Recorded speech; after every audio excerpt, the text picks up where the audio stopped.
When I was 16 years old, I was shot by a rival gang member. My father at the time was in prison, and 2 months after I got shot, he came home. And 10 days after coming home, my father took me to murder the rival gang member who shot me. First and foremost, what's your name and where you from, bro? My name's Tyson. I'm from San Bernardino, California. What brings you here today? What brings me here is a full circle moment for me. I was incarcerated for the last 18 and some change years, and I spent the majority of my time while incarcerated right here in this prison, right here in 2 building and in 5 building to be exact. Man, how long you been out? I've been out now 35 days today. So you've been out 35 days and you're already back in volunteering? Yeah, 35 days, man. And it was an opportunity to come back in and kind of inspire this community and to bring hope.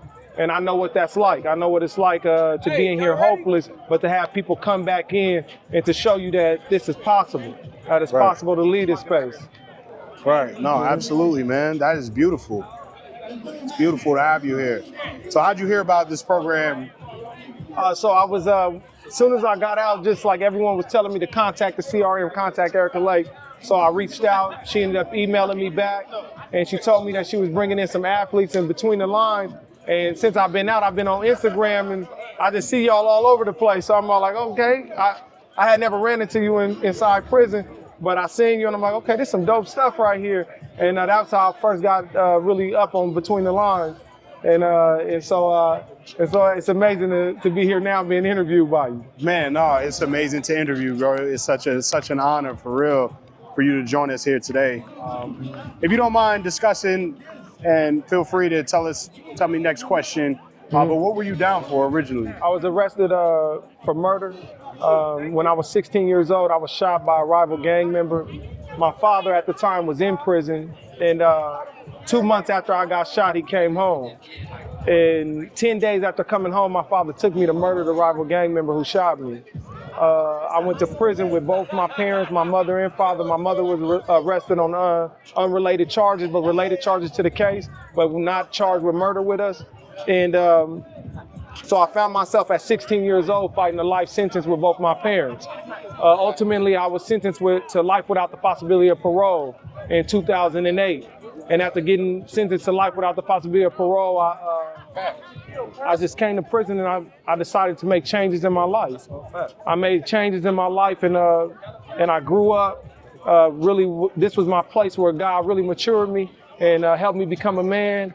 And my father ultimately made it to this prison in 2019, but unfortunately he OD'd on B-Yard and passed away less than 100 yards away from me. And I went on a journey. I ended up going because I had family who worked in this prison, I ended up going to the Hole, leaving this prison, going up to Solano, and ultimately I was commuted. I was commuted though last year by Governor Newsom, and then I went to board in October, was found suitable, and today I'm here. Today I'm back in, yeah. Man, that is a crazy story, bro. Yeah. Crazy. Wow, I did not expect that. So, I mean, at the age of 16, your father getting out of prison 10 days later, he takes you to go murder the individual that shot you. Yeah. Did you feel like you had any choice in that moment, or? In that moment, I had took away my own choices, right? Who I had chose to be, who I had chose to become, the reputation I was trying to uphold for myself told me that I had to do what I did. But the reality was that I did have choices, and I made poor ones at that time in my life. I know my father was with me. My father took me. Did his presence play a role? Yes. He was my idol. He was the person I looked up to. He was the person I wanted to be just like my whole life. But at the end of the day, I like to take responsibility for my actions and know that I made a decision to take another young man's life, and I was wrong.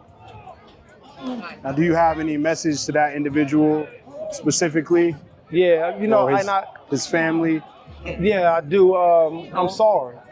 I'm sorry. I recognize today that there were so many other options to handle the situation that we had found ourselves in, and I made the worst decision.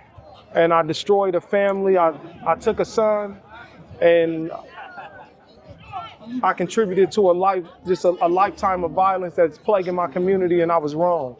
And I just want them to know that I understand that today, and I'm sorry. You know, I think it's interesting, right? Like a lot of people on the outside who have things to say about individuals who find themselves incarcerated can't understand what it's like to grow up in a war zone, where in certain moments it's you or me. Yeah. And you have to figure out a way to kind of cope with that, right? Yeah. Where it's not safe when you walk outside your door. So that is something that is very serious, and a lot of people, like I said, can't relate to that. But even through all of that, having lived through that, you still find a way to take accountability. Yeah. Yeah. And I think that that's a amazing thing, man. Clearly you've shown remorse. Clearly you were found suitable, and you were able to find your freedom. Yeah. And you know, it's something that's also interesting to me in this situation is that you say you looked up to your father, even though he had a reputation prior to getting out, right? He had served time in prison, and you still looked up to him.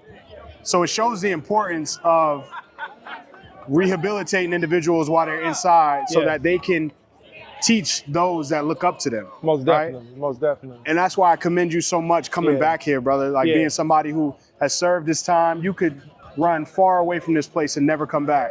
Yeah. But you still find it in your spirit, in your heart, to come here and mentor those who are not where you are on their journey. Yeah, no, most definitely. How much does that mean to you? It means the world. Like I think you made a ton of important points even in your breakdown there. And the first one is that my father entered this system in 1970. And when my father entered this system, he didn't have this. He didn't have the programs, he didn't have between the lines coming in, and rehabilitation wasn't the focus. And therefore, every time he came into this system, he often left worse than he came. And one thing I wanted to make sure I did while I was here is that any positive opportunity I had, I took advantage of it, because I recognized how important it was for me to be accountable for who I was going to become in my future. And I recognize the reason why I'm so accountable, and I try to remain accountable for all of my actions, is because I recognize that accountability is what's going to shift my community and what's going to shift the culture in a lot of our communities around the country. And I think we have to go in and we have to show that every decision we make is important to the young people, even to the men here today. I was just telling them on the sideline that, like, you guys have to control the culture here, because the way you control the culture will determine the blessings that flow from this space, right? I was blessed by this yard, and I was blessed because other men on this yard had made decisions to control the culture, to be intentional about the way they presented themselves and the way they matured and showed other young men how to mature. And so I just find that important to come back and share that same message with them, because I know how important it was for me. And I know how important it's going to be if we want to get rid of these systems and get rid of these spaces and these places, because I don't think nobody should be in prison. That's real, man. That's real. Now, I want to ask you something about legacy, right? And what you want to be remembered for. Yeah. So when you dead and gone and up out of here, what do you want people to say about you? What do you want to be remembered for?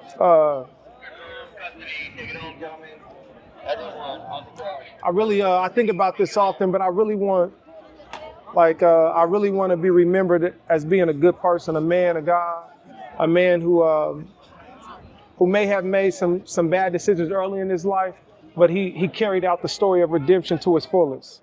I was at a graduation last night for USC. A brother who I spent time with on this yard graduated from SC, and I'm sitting there and I'm realizing, like, this opportunity is even before me.